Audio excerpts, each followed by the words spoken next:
eu sou o professor Fernando Pompeu e hoje nós vamos tratar de medidas lineares e de perímetros. As medidas antropométricas aqui discutidas encontram-se no meu livro, que pode ser adquirido através do link abaixo. Quanto à qualidade das medidas antropométricas, deve-se pensar primeiro na reprodutibilidade e na acurácia. A reprodutibilidade é o grau em que a medida pode ser repetida. A reprodutibilidade, portanto, é a variância do erro da medida, que é a imprecisão, somada à variância fisiológica, que é a insegurança. A imprecisão é dada por erros na aplicação do protocolo, na leitura do equipamento, na calibragem do equipamento, e a segurança é dada por variações biológicas diárias e em resposta ao ambiente. A acurácia, por outro lado, é o grau em que a medida se afasta do valor real. O estudo das medidas antropométricas são aplicados à aptidão física quanto ao estudo das proporções corporais, peso corporal, composição corporal, gordura corporal apenas, somatotipo, que é a forma do corpo, e a postura dinâmica ou estática. As medidas antropométricas são divididas em medidas lineares, circunferenciais e de massa. Medidas lineares podem ser longitudinais, como comprimento, estatura e alturas, transversais, envergaduras e diâmetros. Medidas circunferenciais ou de perímetros podem ser perímetros de tórax, abdômen e membros. E medidas de massa podem ser divididas em medida do peso total, peso magro, peso gordo e peso muscular. As técnicas que nós utilizamos no laboratório de biometria envolvem referências anatômicas sobre o esqueleto e não sobre a pele. E esses pontos de reparo aqui listados são descritos a localização exata no capítulo 2 do meu livro. Referências sobre a pele, com a medida de perímetro sobre a prega glútea ou sobre a de braço na linha axilar anterior ou sobre os mamilos, são medidas que aumentam a insegurança, porque com o aumento ou a redução da adiposidade corporal e da massa muscular, essas referências podem, durante a vida, se deslocar. Então, referências sobre o esqueleto são referências mais confiáveis e mais estáveis para medidas antropométricas ao longo de toda a vida adulta, pelo menos. Plano alemão ou plano de Frankfurt é uma linha imaginária que passa pelo ponto mais baixo do bordo inferior da órbita direita e pelo ponto mais alto do bordo superior do meato auditivo externo direito. Essa linha tem que ficar rigorosamente na horizontal quando são feitas medidas anatômicas, antropométricas, que envolvam medidas em pé ou sentado. Então, com a cabeça nessa posição, nós podemos localizar o vértex, que é o ponto mais proximal da cabeça. Medidas longitudinais que são particularmente importantes são a estatura, a altura total e a altura sentada. Já medidas transversais seriam envergadura, diâmetro biacromial, diâmetro bicristal, diâmetro epicondiliano de húmero, diâmetro biestiloide, diâmetro bicondiliano de fêmur, diâmetro maleolar. Então, por exemplo, a medida da estatura é a distância entre o vértex e a planta do pé, sendo a cabeça posicionada no plano alemão. Essa medida pode ser realizada tanto em pé como na posição deitado, e a precisão deve ser igual ou melhor do que 1 centímetro. Aqui nesse link vocês têm um vídeo no YouTube que demonstra a medida da estatura. A altura total é a distância entre a região plantar e o dáctilon. O dáctilon é o ponto mais distal do terceiro dedo. né? Então, o indivíduo deve se colocar lateralmente ao estadiômetro, flexionar o ombro a 180 graus acima da cabeça e ver a altura que o dactylum direito alcança no estadiômetro. Quanto às medidas lineares horizontais, usa-se um paquímetro ou um antropômetro.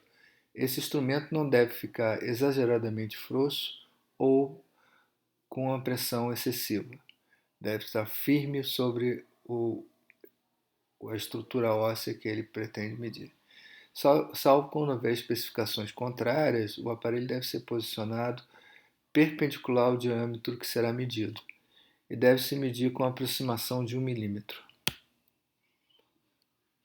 Então, por exemplo, diâmetro epicondiliano de húmero. Né? O cotovelo e o ombro são flexionados a 90 graus e mede-se então a distância entre os côndilos humerais medial e lateral com auxílio de um paquímetro. O diâmetro biestiloide também é medido com paquímetro na mesma posição acima, mas mede-se a distância entre o processo estiloide do rádio e da una em cada braço.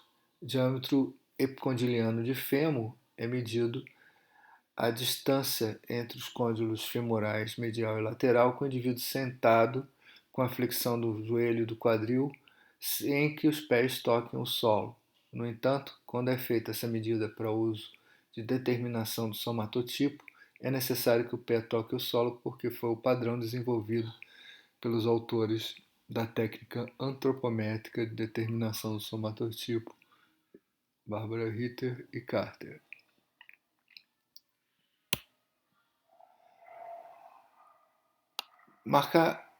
Quanto aos perímetros, deve-se marcar primeiro os pontos de reparo para a medida do perímetro com lápis dermatográfico. Deve medir sempre sobre um ponto fixo e preciso, que deve ter uma referência sobre o esqueleto. Deve medir sempre sobre a pele nua, nunca sobre roupa, como tops, biquínis, maiô, etc. Nunca utilizar fita elástica e que não seja flexível. Nunca esquecer o dedo entre a fita e a pele. Não fazer pressão excessiva sobre a fita, nem deixá-la frouxa. Então, alguns perímetros que são importantes são perímetros de tórax que tem 3 medidas, normal, mínimo e máximo, ou normal, inspirado e expirado. Abdômen, que tem algumas técnicas de medida de abdômen, que é diferente da medida de cintura, né, que é a menor circunferência, né, dessa região do abdômen. O abdômen normalmente é medido sob o ponto umbilical ou há técnicas que usam o ponto de maior volume. Ponto de quadril, né, perímetro de quadril. Braço pode ser medido com o braço relaxado, estendido ao longo do corpo ou flexionado na posição de 90 graus de ombro e cotovelo e com a contração isométrica.